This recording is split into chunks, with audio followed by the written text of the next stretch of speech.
Hey everyone, welcome to Sunday. It's editing pull from the future. Just to mention that this video is going to be in like 4 or 5 parts, ending up with the comments. So stick with me. It should be premiered now and we should be able to chat together in the comments. Well, in the chat. So I'll be down in the chat. See you there. Say hello. Enjoy the video. Welcome to Sunday's video.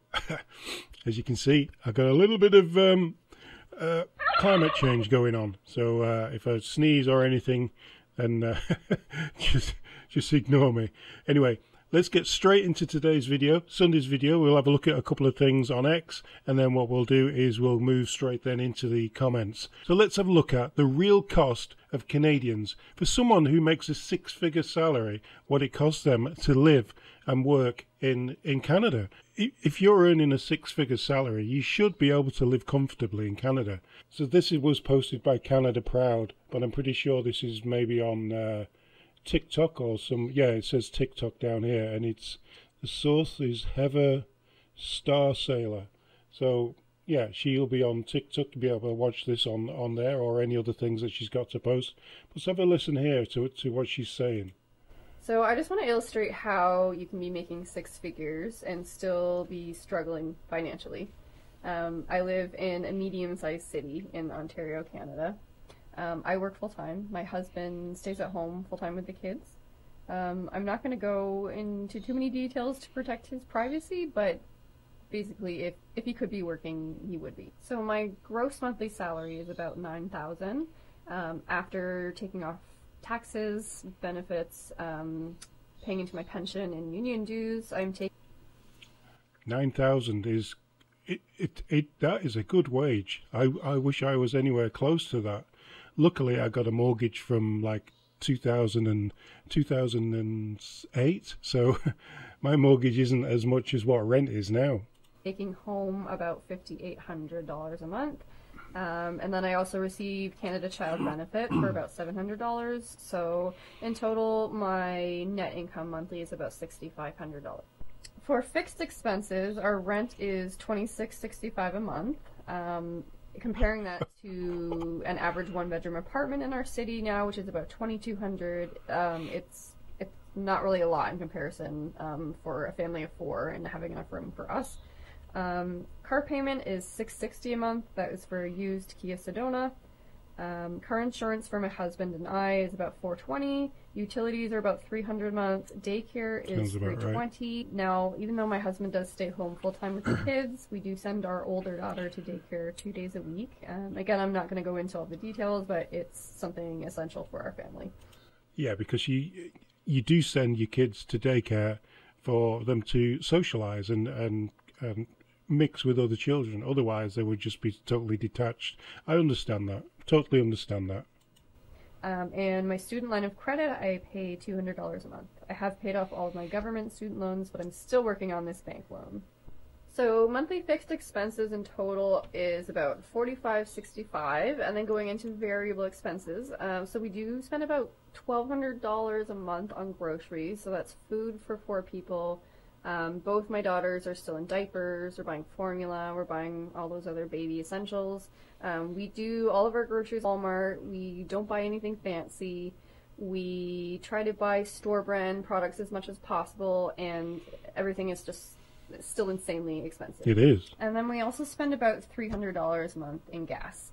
So just those 2 variable expenses added up with the fixed expenses, that's about $6,065 a month, leaving us with just over $400 for our monthly expenses. And this doesn't even include if we would need clothes, shoes, medicine, toiletries, any of that. And usually if I do have anything left at the end of the month, it goes right towards my credit card. So currently there is absolutely no room for saving money at all, working towards buying a house or for a better future for our family. So that's just the reality. So when she says that's just a reality, that is a reality. That's a 6-figure wage, and she ends up with like $400 a month left over. How are you supposed to save for a house using that? You have to live somewhere. You can't live rent free. You've got to live somewhere. And she's only got $400 left over. It doesn't include, like she said, clothing, extra food? What about dining out? What happens if you want to dine out? What happens if it's Canada Day or it's a bank holiday? What do? You know, you might want to take the kids somewhere. The cost of living now in Canada, it's just gone ridiculous. The shopping bill is ridiculously high. That could be, well, that was probably half about 8 years ago. That was probably half of that for what she's got shopping. It's absolute. How are you coping with money at the moment with this Liberal government? Do you think it's well, obviously it's not going to be great, is it, for anyone? But you know, it leaves a comment. What do you think about the state of the country as far as your finances and maybe your children's finances? It's tough. It's tough in Canada at the moment. Let's move on to another one. Let's move on to this post by Government X is Corrupt. Breaking: when asked what government's plan was to win back voters as polling numbers continue to slide, Justin Trudeau endorses Pierre Poilievre and says Canadians will have a choice in 18 months if they want less government and less spending or more of the same from this government. I don't think we want more of the same from this government. Polls suggest that the federal government budget isn't landing with younger would-be voters you are targeting. How are you going to win back those people who post-pandemic have decided they're no longer interested in big government playing a role in their lives? This budget is about solving problems. This is about making sure that an economy that no longer works as well as it should, as well as it did for our parents' and grandparents' generation. Hold on. Why does he keep doing this? Why does he keep bringing up this government, or this doesn't work, or this isn't working? He's been in power 9 years. It's not working. He's right. He's 100% right. It is not working. This is the most truthful segment of what Trudeau's ever said. This government is not working. Actually works for young people. This is about building a strong economy for the future. This isn't about politics. This is about making sure that the system, the economy, and the government of Canada can meet the moment that Canadians need it too. And in that question, yes, there is a choice that Canadians are going to be facing in a year and a half about what kind of country we are. Whether governments should just get out of the way and leave people to fend for themselves, which is what Pierre Poilievre is proposing with his austerity cuts and advantages for the rich with his trickle-down approach. Yes, can we please have that? Can we please have this government get out of the way and let us get on with our lives and survive like we used to? Where governments aren't there to make sure that there are opportunities for everyone, aren't there to make sure there's fairness for every generation, versus what we're putting on the table and what we're actually doing. I am confident that as Canadians see these measures happening, they will start being more optimistic about their future the way we need them to be, to grow a strong economy, to build a stronger future. They may be more optimistic. Why is nobody optimistic now? Why is nobody saying, wow, this is the best government ever? This has been an absolute joyride for the last 9 years. I'm absolutely really enjoying this government. They've really made everyone's lives more affordable. Nobody's saying that. That's our focus. Fairness for every generation, starting right now. And that's where we're going to continue to put all our emphasis. That's where we're going to continue to put our emphasis. They haven't put any emphasis in it. It's absolutely ridiculous the way that the Liberal government create all the issues and then decide this is how we're going to solve it. And we're going to solve it by spending more money on handouts so that the issues that we've created are solved by the government actually giving people other people's money to keep them so that they can heat the home and feed themselves. It's a ridiculous situation that this government has got Canada into. I just don't believe that he can stand there and talk like he talks. He blames everybody else other than himself. It's crazy. It's bonkers. Anyway, let's move on to the comments. Don't forget to like and subscribe. Where do you take the wife out for a meal now that carbon taxes have taken all your money away on heating and fuel bills? Well, IKEA. You want a coffee? I'll get you coffee then. That's what a $1 hot dog looks like. Can we survive on that until the next election? We'll do the comments in after this short segment from Tommy Everett. He was at the border doing the carbon tax protest, and guess who shows up? Yep, Poilievre shows up. I know we've seen all the negative stuff from the Liberals on the on X and everything, but this is Tommy's video live from when he showed up, and apparently he was just driving past on this one and he just popped in to say hi. 23 days. 23 days we've been here. 23 days. My name's Gina. Gina? Yeah. I'm Tasha. Who is that? Tommy. Tasha, Tommy. Today I'm Dean. What are the chances of that? You know what's that? No, we were just going along the highway. Come here. I heard about you guys over here. I'll hug you because you're a bit cold. And I just Ellerton from EI and saw you, so I told the team to go over and say hello. Go to Tommy's channel on Facebook and go and have a look. Go and have a look at some of his live feeds. He's been there for 28 days at the border. He's actually been outside protesting for Canadian citizens. Go to the border. Go to the border. Or you can go to the border if you want. Go and take a look at his Facebook profile and yeah, give him some thumbs up, guys. Give this guy some love. Finally, we make it to the comments. Okay, tax them hard. 5 new Canadian taxes you may know about, or may not know about. The Slick Shady said, just say no to UN, WEF and the WHO. Any of those people, any of those unelected people have a say in what other countries do. Hold on, we're on low power mode there. I'm going to run out of power soon.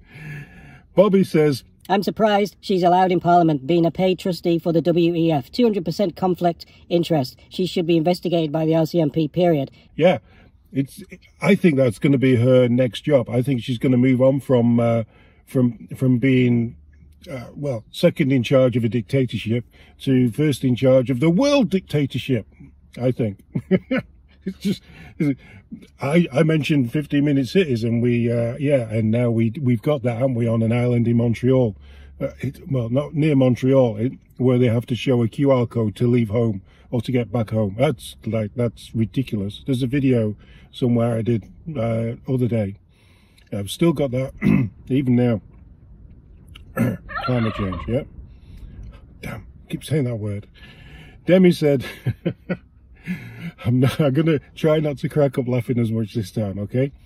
Life doesn't cost less these days, but it sure feels like it. Worth far less than it once was. It does. It feels so much like everything is so expensive. But have you noticed wages aren't going up? Wages aren't going up the same amount as like gas goes up or everything else goes up. Wages seems to just, you know, slowly increase, if increase at all. I haven't had an increase for years. Teddy Bayer said, not sure what all the whining is about. If you voted for it, you wanted it. Someone has to pay for someone else's daycare, dental care and carbon rebate checks, not to mention the free cash for new immigrants. If you didn't work that out, that's what they call sarcasm. I like sarcasm. It's pretty. I'm British, so, and Canadian, yeah, Canadian citizenship. But yeah, sarcasm. Well, sarcasm is like one of the ways that we get through the bad things in life in Britain. What is he scared of? This could have ended the Liberal NDP coalition. Yeah, he's not. Jagmeet Singh is just so towing the party line with the Liberals. It's unbelievable how he just backs it. He always says, "Oh, we don't like that," and then he goes, "Okay." Hey, we're going to come and take your house away and take your car away. Oh, I don't like that. Okay, go on. Yeah, he's just totally, ridiculous, annoying person. Taking Back Canada with Katie said, Double trouble. Great intro, video master. These puppets only move when they're told to. They are selected, not elected. Sorry to cast doom, but I believe these goons will use some made-up emergency or war act to cancel the election. They do whatever they want with no consequences. Absolute power corrupts absolutely. Canada will need to stand together by the millions. And like Jim Boer said, we will need to be there for one another. That's all from the emoji queen. Have an awesome day, Paul. Yeah, Kate is pretty good with the emojis, by the way. And yeah, I heard on another channel, Jeff Buys Cars, a British guy, the Airbnb already saying that there'll be no money back if cancellations are due to government overreach. But we'll see what happens when it starts to get warmer temperatures. SFM5S. How do you say that? Singh wants his pension, plain and simple. He doesn't care about anything else. Exactly, yeah. He wants his 20-odd million stacked pension. I need to pick easier names. KRPM1XG. Jagmeet is the flip-flop king. He doesn't even know what he really thinks. Gibb Salisbury. There you go, that's a proper name. Singh is just an actor. He will do whatever his leader Justin tells him to do. Love your show, but if you're going to have Freeland on it, could you do a voiceover so we don't have to listen to a squeaky voice? Yeah, I think I do speed it up though, but I don't speed it up with a you know, like I do with the comments. I keep her voice, but I try and you know what, to get her to even sound even remotely human, I have to speed it by at least ×5. Brian said, oh, she doesn't think putting more and more on the country credit card. I don't know whether to laugh or puke. Is she serious? That's all they do is rack up the country credit card during a budget, before a budget and after a budget. Budget everywhere, but not enough to eat. Great opening. Had a good laugh at that one. You're getting so many comments now. Us original subs will be buried in the comments. No, I know where all the original subs are, Brian, from the beginning, and the new subs, and anybody who's got something good to say. As long as there's a heart next to it, it means I've read it. So whenever you see a heart next to your comment, it means I've read the comment. And I try and read all the comments. Net zero lies.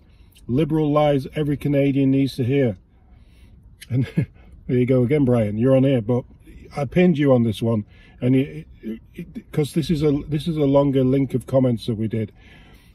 Take it to your MP's office then. What have you got to lose? My separated wife sent some videos to Brock's office. He didn't use the videos, but he did use some of the information on them, so you never know. Hey, if I can drive across Canada and sit in front of Parliament in sub-zero temperatures for over 30 days, come on, pal. So, DJ says, I'll light a candle.